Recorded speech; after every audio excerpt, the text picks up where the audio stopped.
Hello dear students, स्वागत है आप सभी का अर्जुन सोनी समर क्लासेस के अंदर। तो आज की इस वीडियो में हम पादपों में लैंगिक जनन के बारे में जानेंगे। यह हमारी वीडियो का जो लेक्चर है 3 है और ये 7वें पार्ट से रिलेटेड है, जिसका नाम है जीव जनन कैसे करते हैं। तो अब हम स्टार्ट करते हैं आज की इस वीडियो को, जिसमें हम जानेंगे कि पादपों के अंदर लैंगिक जनन किस प्रकार से होता है, पादप के अंदर जो भाग होते हैं, जनन अंग होते हैं, वो कौन कौन से होते हैं और किस तरह से उनमें जनन होता है इत्यादि के बारे में हम जानेंगे। तो स्टार्ट करते हैं आज की इस वीडियो को।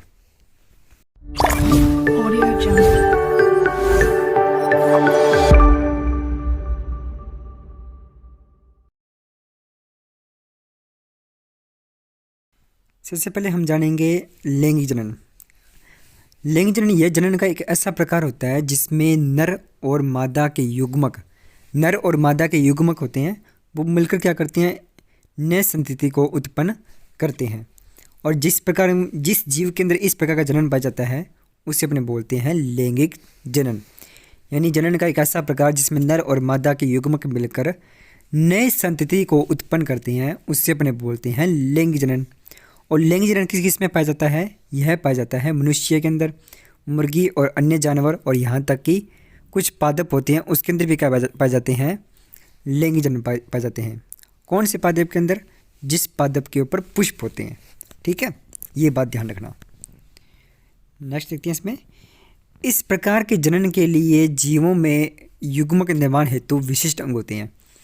अब कहते हैं अपने भी, जैसे इसकी परिभाषा पढ़ी थी अभी अपनों ने, कि लैंगिक जनन उससे कहते हैं जिसमें क्या होते हैं, नर युग्मक और मादा युग्मक मिलकर नए संतान को उत्पन्न करते हैं। तो ये जो नर युग्मक है और मादा युग्मक है, इनके निर्माण हेतु जीवों के अंदर क्या होते हैं, विशिष्ट प्रकार के अंग होते हैं। ये विशिष्ट अंग करते क्या हैं? ये विशिष्ट अंग करते हैं युग्मक का निर्माण करते हैं, जिससे क्या हो सके, नए संतान का जन्म हो सके। ठीक है, और इन विशिष्ट अंगों को अपन ये बोलते हैं जनन अंग, क्योंकि ये जो अंग है ये एक संतान को उत्पन्न करने में सहायता कर रही हैं, इसलिए अपन इसे बोलते हैं जनन अंग भी बोलते हैं। ठीक है, अब अपन देखते हैं कि जनन, जब भी लैंगिक जनन होता है तो जीवों के अंदर क्या आती है, सबसे ज़्यादा विविधता आती है। जिस जीव के अंदर या जिस जीवों के अंदर लैंगिक जनन पाया जाता है, उसमें जो संतान उत्पन्न होती है, जो संतान बनेगी, उसके अंदर क्या होती है, विविधता। यानी वो बहुत ज़्यादा अलग दिखेगा अपने माँ बाप से। जैसे कि आप अपना उदाहरण दे सकते हो कि अगर आप जोगे, आप अपने माँ बाप से क्या होगे, बहुत ज़्यादा अलग होंगे। क्योंकि आपकी जो माँ के, जो आपने बात करते हैं फेस के बारे में बात करें कि अगर आपकी जो माँ का चेहरा है और आपके जो पिताजी का चेहरा है, यानी आपका जो फादर का जो चेहरा है, वो दोनों से आपका चेहरा अलग होगा। उन दोनों से आपका चेहरा क्या होगा, बहुत ज़्यादा अलग होता है। तो आप देख सकते हैं कि इस जनन से क्या आती है, विविधता बहुत ज़्यादा आती है। यानी लैंगिक जनन से क्या आती है, जीवों में विविधता बहुत ज़्यादा आती है। ठीक है, अब हम जानते हैं पादपों में लैंगिक जनन। पादपों के जनन अंग कौन से होते हैं? पुष्प होते हैं। ये बात ध्यान रखना कि जितने भी पादप होते हैं, जिन पादपों के ऊपर पुष्प पाए जा रहा है, यानी कि फूल पाए जा रहे हैं, वो क्या होते हैं, उसके जनन अंग होते हैं। ठीक है, और पुष्प के अंदर कितने होते हैं? पुष्प के अंदर 2 लिंग होते हैं। एक तो होता है पुंकेसर, जिसका अपने बोलते हैं नर, और एक होता है स्त्रीकेसर। ठीक है, जिसे अपने बोलते हैं मादा। लिंग के आधार पर क्या होते हैं, पुष्प 2 प्रकार के होते हैं। ठीक है, अगर अपने लिंग बेस पे देखें, लिंग के आधार पर क्या होते हैं, जिस तरह से लिंग के आधार पर अपने जैसे मानव जाति कितनी प्रकार की होती है, 2 प्रकार की होती है। एक जो हो गया, क्या नाम उसका, मेल होता है, एक फीमेल होता है। इसी प्रकार के अंदर देखे जाएँ तो अगर लिंग के आधार पर देखें तो पुष्प कितने प्रकार के होते हैं, 2 प्रकार की होती है। ठीक है, एक तो एक लिंगी और एक होता है द्विलिंगी, यानी उभयलिंगी। ठीक है, उभयलिंगी का मतलब देखते हैं। एक लिंगी क्या होती हैं? ऐसे पुष्प जिसमें केवल एक लिंग विद्यमान होता है। ऐसे एक लिंग विद्यमान होता है, यानी उससे अपन क्या बोलते हैं, एक लिंगी पुष्प कहते हैं।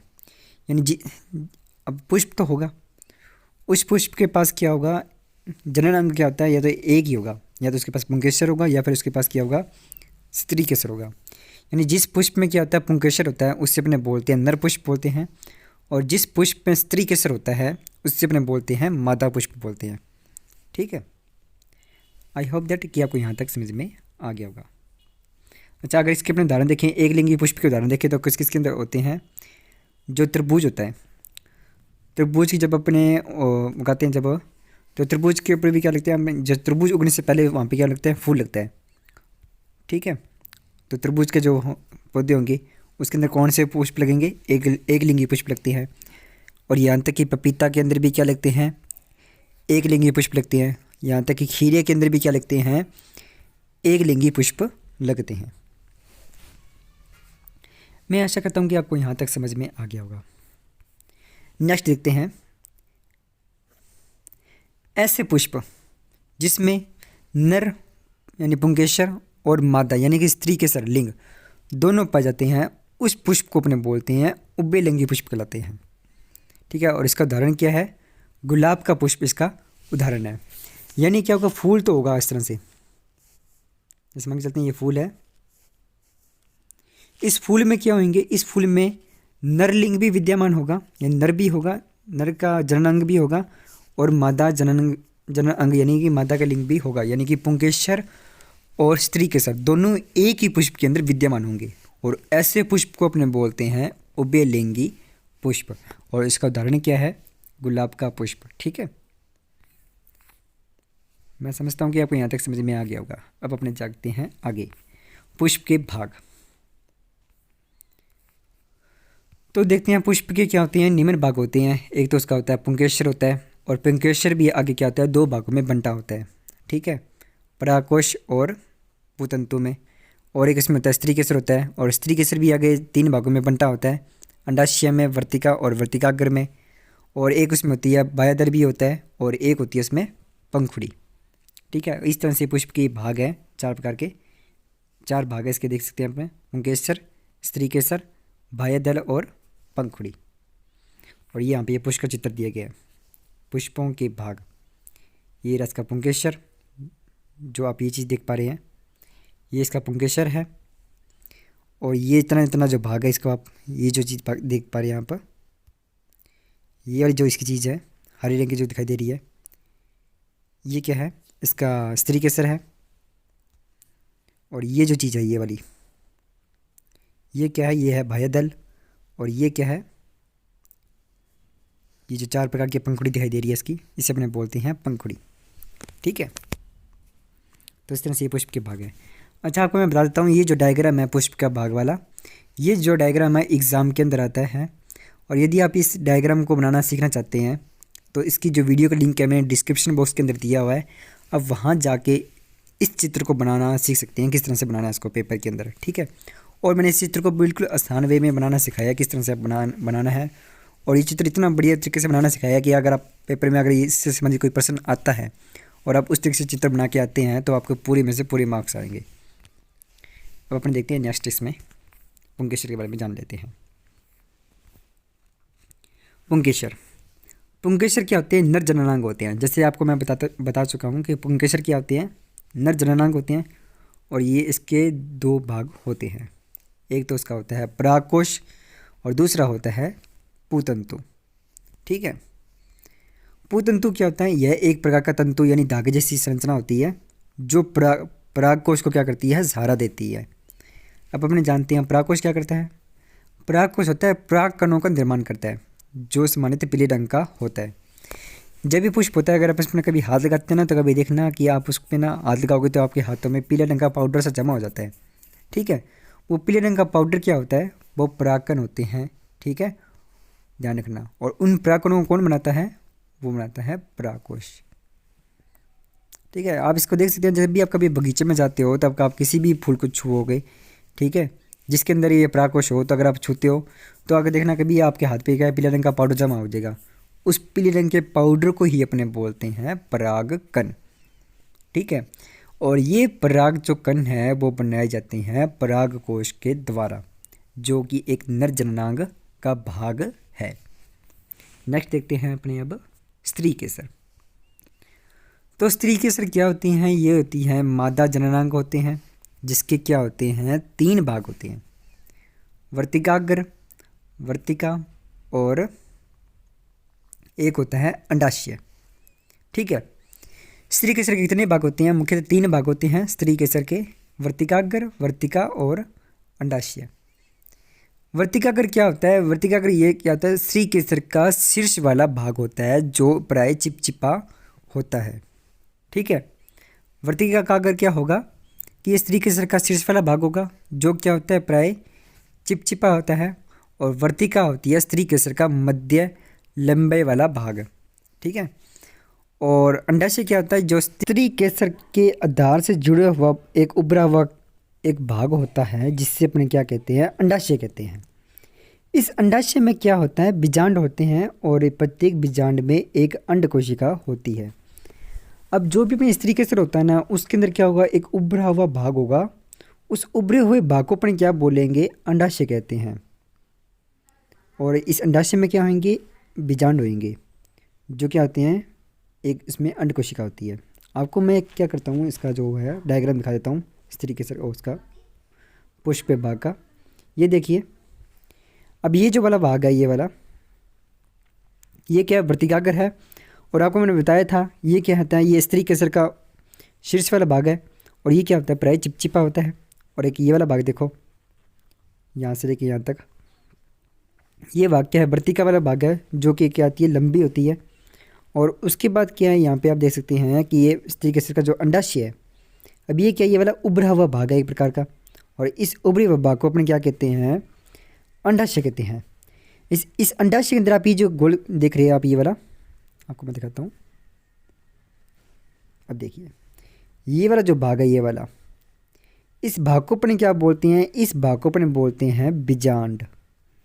क्या बोलते हैं? बीजांड बोलते हैं इसे। ठीक है। मैं आशा करता हूँ कि आपको यहाँ तक समझ में आ गया होगा। अब चलते हैं आगे। अब हम समझेंगे परागकण के बारे में कि परागकण क्या होता है। पुष्प में परागकण का अपने जो परागकोश क्या बनाते हैं? परागकण बनाते हैं। उस परागकण का परागकोश से स्त्री केसर तक, यानी ये जो परागकण है इसके स्त्री केसर तक, यानी यहाँ तक स्त्री केसर तक के संस्थांतरण क्या कहलाता है? परागकण कहलाता है। ठीक है। पुष्प के में परागकण का परागकोश से स्त्री केसर तक स्थानांतरण परागकण कहलाता है। इसे अपने समझते हैं इस तरह से, यहाँ समझते हैं। जिसे मांग चलते हैं, ये क्या है? ये जो हो गया पुष्प का स्त्री केसर वाला भाग हो गया। ठीक है। ये अपना जानते हैं क्या है? ये वाली, ये अपनी होगी वर्तिकाग्र होगी, वर्तिकाग्र। ठीक है। और ये अपना क्या होगा? एक पुष्प है जिसका ये क्या है? ये पुंकेसर है। अब पुंकेसर का ये जो वाला भाग है, ये ऊपर वाला, इसे अपने क्या बोलते हैं? इसे अपने बोलते हैं परागकोश। ये परागकोश क्या करेगा? छोटे छोटे इस तरह से परागकण बनाएगा। अब इन परागकणों का क्या होगा? यहाँ तक जाना, वर्तिकाग्र तक जाना। ठीक है। इन परागकणों का इस वर्तिकाग्र तक जाना, जो कि एक स्त्री केसर का भाग है, इन परागकणों का स्त्री केसर तक जाना क्या कहलाता है?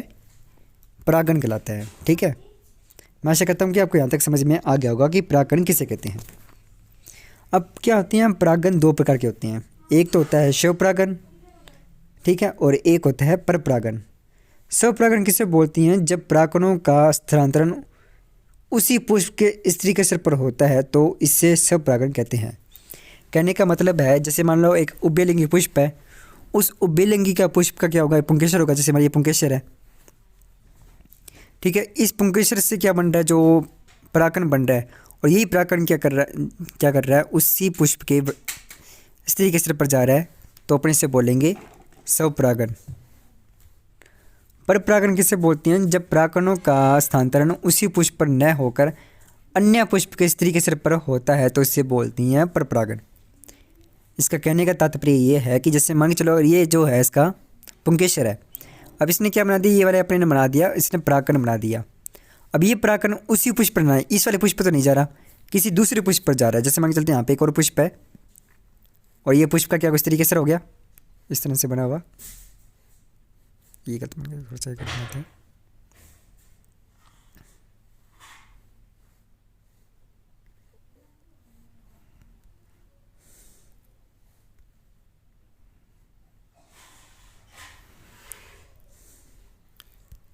ठीक है, ये क्या होगा, दूसरा पुष्प हो गया। अब ये जो परागकण है इस पुष्प पर न जा करके किसी दूसरे पुष्प पर जा रहा है, तो इससे अपने क्या बोलेंगे, पर परागण कहते हैं। मैं आशा करता हूँ कि आपको यहाँ तक समझ में आ गया होगा। अब आप समझ गए होंगे कि पर परागण और स्वपरागण में क्या अंतर होता है और परागण किसे कहते हैं। अब देखते हैं नेक्स्ट। अच्छा, जब भी क्या होता है